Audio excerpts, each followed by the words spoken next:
All of you last క్లాస్లో మన syllabus గురించి డిస్కస్ చేయడం జరిగింది. మరి ఈరోజు ఫైనల్ ఎగ్జామినేషన్లో ఇంగ్లీష్ మోడల్ పేపర్ ప్యాటర్న్ అనేది ఎలా ఉంటుందో మీకు తెలియచేస్తాను. ఓకేనా? మరి మార్క్స్ ఏమో 75 మార్క్స్ ఉంటాయి, టైం ఏమో 3 hours ఉంటుంది. ఇందులో మనకు ఫస్ట్ ఆఫ్ ఆల్గా సెక్షన్ ఏ అనగానే ప్రోజ్ టాపిక్స్ ఉంటాయి. మరి లాస్ట్ క్లాస్లో చెప్పాము ఆల్రెడీ ప్రోజ్ టాపిక్స్ 2 ఉన్నాయని.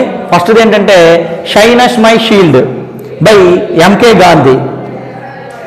ఇది ఎక్కడి నుంచి తీసుకున్నారంటే the story of my experiments with truth, my experiments with truth అన్న దాంట్లో నుంచి షైన్ ఆఫ్ మై షీల్డ్ అనేదాన్ని తీసుకోవడం అనేది జరిగింది. ఓకేనా? ఇది ఎంకే గాంధీది. మరి సెకండ్ వన్ ఏంటంటే why people really love technology, an interview with Genevieve Bell by Alexis C Madrigal. మరి ఇది సెకండ్ రైటింగ్గా ఉంది. ఇందులో నుంచి మనకి 4 questions వస్తాయి. 4 questions వస్తే మనం ఏం చేయాలంటే ఒక 3 answers అనేది రాయాలి. 3 × 5 = 15 మార్క్స్గా ఉంటుందన్నమాట. అంటే షైనస్ మై షీల్డ్లో నుంచి ఒక 2 questions వస్తాయి. అదేవిధంగా మన why people really love technology and interview with Genevieve Bell by Alexis C మాడ్రిగల్లో నుంచి ఒక 2 questions రావడం జరిగింది. 3 answers రాస్తే సరిపోయింది. ఇది మన సెక్షన్ ఏలో. తర్వాత నెక్స్ట్గా మనం కనుక చూస్తే తర్వాతది సెక్షన్ బి. సెక్షన్ బి మరి సెక్షన్ బి అనగానే మనకి పొయిట్రీ. Section B poetry. ఇందులో కూడా మనకి 4 questions ఉంటాయి.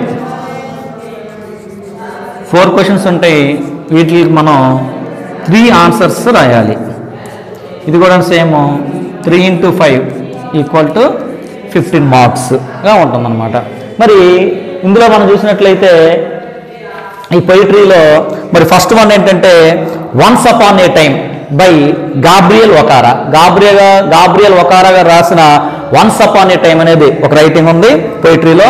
అలానే సెకండ్ పోయం ఏంటంటే డిగ్గింగ్ బై సీమసేని రాసినటువంటి డిగ్గింగ్ రైటింగ్ కూడా ఉండటం అనేది జరిగింది. మరి అదేవిధంగా ఇందులో కూడా same once upon a time నుంచి ఒక 2 questions వస్తాయి.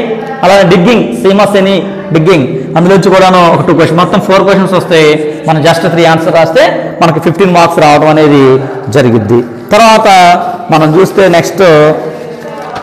నెక్స్ట్ చూసినట్లయితే సెక్షన్ సి. మరి సెక్షన్ సి ఏంటి అని అంటే మనకి సెక్షన్ సి అనేది షార్ట్ స్టోరీ. మరి ఈ షార్ట్ స్టోరీస్ ఎన్ని ఉన్నాయంటే మనకి ఒక 2 ఉన్నాయి అనమాట. ఆ షార్ట్ స్టోరీస్ ఏంటి? ఆ షార్ట్ స్టోరీస్ అంటే ఫస్ట్ వన్ వచ్చేసి the interpreter of మలాడీస్ by Jhumpa Lahiri. The interpreter of మలాడీస్ రాసినటువంటి వ్యక్తి. అలానే ద బిలౌడ్ చారియేటర్ బై శశిదేశ్ పాండే. మరి ఈ 2 రైటింగ్స్ ఉంటాయి. మరి ఇందులో నుంచి మనకి ఎన్ని ఇస్తారంటే మనకి ఇక్కడ జస్ట్ 3 questions ఇస్తారు. 3 questions ఇస్తారు. మన ఆన్సర్ ఎంత రాయాలంటే మనం జస్ట్ ఒక 2 answers రాయటం అనేది జరిగిద్ది. ఓకేనా? 2 × 5 = 10 మార్క్స్. ఓకేనా? ఇంతవరకు మనం సెక్షన్ సి వరకు చూసాం. తర్వాత నెక్స్ట్ ఏంటంటే మనకి సెక్షన్ డి. ఈ సెక్షన్ డిలో ఇదొక మన 1 act play అని చెబుతాం. ఆ సెక్షన్ డి అనేది ఒకసారి చూడండి. సెక్షన్ డి ఈ సెక్షన్ డి అనేది ఏంటంటే మనకి 1 act play. సెక్షన్ డి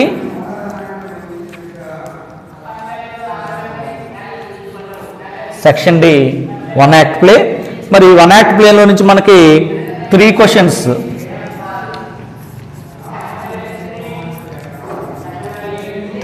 ఇవ్వడం జరిగింది. ఇందులో నుంచి మనం జస్ట్ 2 answers రాయటం జరుగుతుంది. 2 × 5 = 10 మార్క్స్. ఓకేనా? మరి ఇది ఎక్కడి నుంచి వస్తుందంటే 1 act play అనేది మనకి కన్యాశుల్కం అది కూడాను యాక్ట్స్ 1 యాక్ట్ 2. మరి రాసిన వ్యక్తి ఎవరంటే తెలుగు రైటర్ గురజాడ అప్పారావు గారు. దీన్ని ట్రాన్స్లేట్ చేశారనమాట. C translated by C Vijayashree అనేవాళ్ళు ట్రాన్స్లేట్ చేయడం అనేది జరిగింది. ఇంతవరకు మనం సెక్షన్ డి వరకే చూసాం. తర్వాత నెక్స్ట్ మనం చూస్తే సెక్షన్ ఈ. సెక్షన్ ఈ, ఈ సెక్షన్ ఈ ఏంటి అని అంటే లాంగ్వేజ్ యాక్టివిటీ. Language activity. మరి ఈ లాంగ్వేజ్ యాక్టివిటీలో భాగంగా మరి ఏమున్నాయో ఒకసారి చూద్దాం. లాంగ్వేజ్ యాక్టివిటీలో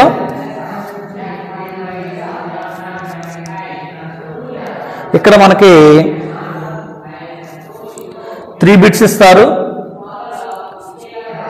దీంట్లో మనం ఏం రాయాలంటే ఒక ఆన్సర్.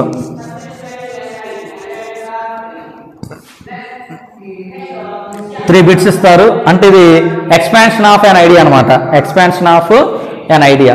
ఎక్స్పాన్షన్ ఆఫ్ యాన్ ఐడియాలోకి వెళ్తుంది. మరి మన ఓన్గా ప్రజెంటేషన్ చేసేది అనమాట ఎక్స్పాన్షన్ ఆఫ్ యాన్ ఐడియా. మరి ఇక్కడ ఇచ్చిన ఈ మోడల్ పేపర్లో చూసినట్లయితే మనకి మరి ఏమి ఇచ్చారంటే ఎక్సర్సైజ్ ఇన్ డైలీ లైఫ్. మన డైలీ లైఫ్ మనం ఎక్సర్సైజ్ ఏ విధంగా చేస్తూ ఉంటాం ఓన్గా ప్రజెంటేషన్ చేయాలి. లేకపోతే హెల్త్ రైట్. హెల్త్ గురించి హెల్త్ రైట్ ఎలాగా పాటిస్తూ ఉంటాం. తర్వాత థర్డ్ వన్ ఏంటంటే క్వాలిటీ టైం విత్ ఫ్యామిలీ. ఫ్యామిలీతో మనం ఎక్కువ టైం ఎలాగా క్వాలిటీ టైంని స్పెండ్ చేయాలి అనేది ఇక 3 బిట్స్ ఇవ్వడం జరిగింది. మరి 3 బిట్స్ని ఏం చేయాలి, ఒక నీట్ పారాగ్రాఫ్గా రాయాలన్నమాట. ఓకేనా, ఇక్కడ ఇచ్చారు 3 బిట్స్. ఈ 3 బిట్స్లో నుంచి మనం ఏం చేస్తామంటే ఒక ఆన్సర్ రాస్తాము. 1 into 5 = 5 మార్క్స్. ఓకేనా, ఇది ఓన్గా ప్రజెంటేషన్ చేసేది అనమాట. తర్వాత సెకండ్ వన్ ఏంటంటే మనకి ఇక్కడ నెక్స్ట్ సెకండ్ వన్ ఏంటంటే రిపోర్టింగ్ ఫర్ ద మీడియా అని చెప్తాం. Reporting for the media. ఈ రిపోర్టింగ్ ఫర్ ద మీడియాలో నుంచి మనకి ఒకటి ఇచ్చారు. మనకి ఇందులో చాయిస్ ఉండదు. ఇందులో 3 బిట్స్ ఉన్నాయి కాబట్టి ఒకటే ఆన్సర్ రాసాం. కానీ ఇక్కడ ఓన్లీ 1 బిట్ ఇస్తారు. 1 బిట్ ఇచ్చిన మన ఆన్సర్ కూడా ఏం రాయాలంటే అది ఖచ్చితంగా మన ఆన్సర్ అనేది రాయాలి. ఇది కూడాను 1 into 5 = 5 మార్క్స్. మరి ఇచ్చిన మోడల్ పేపర్లో ఏమి ఇచ్చారంటే prepare A press note on the recent excursion of your college. మరి మీరు కనుక ఎక్స్కర్షన్కి వెళ్ళినప్పుడు ఒక ప్రెస్ నోట్ అనేది రాయమన్నారు అనమాట. మరి ఏమని ఇచ్చారంటే answer should include important details such as date, chief guest, presiding officer and events. అందులో మెయిన్ ఇంపార్టెంట్ పాయింట్స్ని మెన్షన్ చేస్తూ ఒక ప్రెస్ నోట్ అనేది రాయమనడం జరిగిందనమాట. తర్వాత ఇదొకటి. తర్వాత నెక్స్ట్ థర్డ్ వన్ ఏంటంటే నోట్ మేకింగ్కి సంబంధించి ఒక పారాగ్రాఫ్ ఇవ్వడం జరిగింది. ఆ పారాగ్రాఫ్ ఖచ్చితంగా రాయాలి మనం. 1 into 5 = 5 మార్క్స్. ఖచ్చితంగా ఆ నోట్ మేకింగ్లో ఆ పారాగ్రాఫ్ మనం ఆన్సర్ చేయాలి. మరి నోట్ మేకింగ్ ఎలా చేయాలి అని అంటే మనం మెయిన్ ఇంపార్టెంట్ ఒక హెడ్డింగ్ పెట్టాలి. తర్వాత ఇంపార్టెంట్ డీటెయిల్స్ అని కూడా 1 by 1 ఒక నీట్గా రాయాలన్నమాట. ఇది నోట్ మేకింగ్. ఇది కూడా మనకి ఓన్గా ఇస్తారు. ఓన్గా ఇచ్చినప్పుడు మనం బాగా చదివి ఆ టైంలోనే స్పాంటేనియస్గా రాయడం అనేది నేర్చుకోవాలి. ఇది కూడాను 5 మార్క్స్కి ఉంటుంది.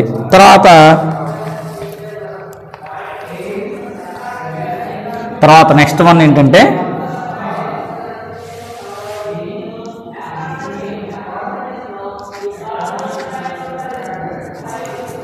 మ్యాచింగ్. 5 బిట్స్ ఇస్తాడు. 5 into 1 = 5 మార్క్స్. 5 బిట్స్ ఇస్తాడు. అంటే ఇట్లా ఎందులో వస్తాయి అంటే ఈ మ్యాచింగ్ అనేది మనం 1 word సబ్స్టిట్యూట్స్ అని చెప్పుకున్నాం చూసారా, అందులోకి వెళ్తాయి అన్నమాట. ఏంటంటే ఈ మ్యాచింగ్ అనేది 1 word సబ్స్టిట్యూట్స్లోకి వెళ్ళడం అనేది జరిగిద్ది. ఓకేనా.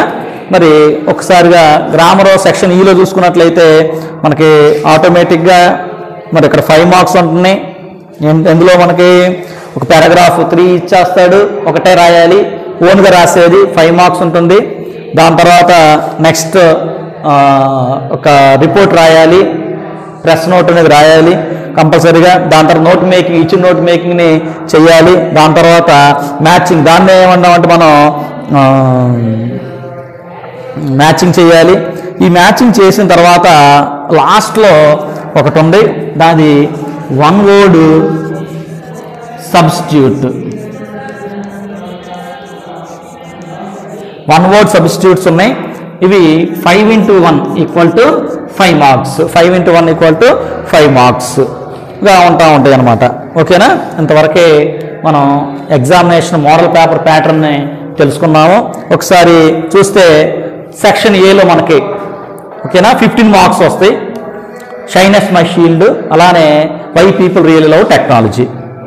Next section below once upon a time, అలానే డిగ్గింగ్, అందులో నుంచి 15 మార్కులు వస్తాయి. 15 30 అవుతుంది. అక్కడికి సెక్షన్ సిలో interpreter of maladies, the beloved charioteer, అందులోంచి 10 మార్క్స్. తర్వాత సెక్షన్ డిలో కన్యాశుల్కం నుంచి ఒక 10 మార్క్స్, 2 ఆన్సర్స్ రాస్తాం కాబట్టి. ఓకేనా? అందరితో మనకి ఒక 50 మార్క్స్కి కంప్లీట్ చేసుకున్నాం. దాని తర్వాత ఒక పారాగ్రాఫ్ నీట్గా రాయాలని చెప్పుకున్నాం, చాయిస్ ఉంటుందని చెప్పుకున్నాం, అది 5 మార్క్స్కి. తర్వాత ఏమో ప్రెస్ నోట్ ఒక 5 మార్క్స్, అలానే మేక్ నోట్స్ ఒక 5 మార్క్స్, అలానే మ్యాచింగ్ వొకాబులరీ అని అంటాం, అదొక 5 మార్క్స్. లాస్ట్లో ఏంటంటే 1 వర్డ్ సబ్స్టిట్యూట్స్, అదొక 5 మార్క్స్. టోటల్గా మనకి గ్రామర్ 25 మార్క్స్, థియరీ వచ్చేసి మనకి 50 మార్క్స్కి ఉంటుంది. మరి ఈ విధంగా మరి మోడల్ పేపర్ ప్యాటర్న్ అనేది ఉండడం జరిగింది. తర్వాత క్లాసుల్లో నెక్స్ట్ క్లాసులో మీకు ఒక lesson first lesson shyness my shield అనేది స్టార్ట్ చేస్తాను. ఓకే, ఎంత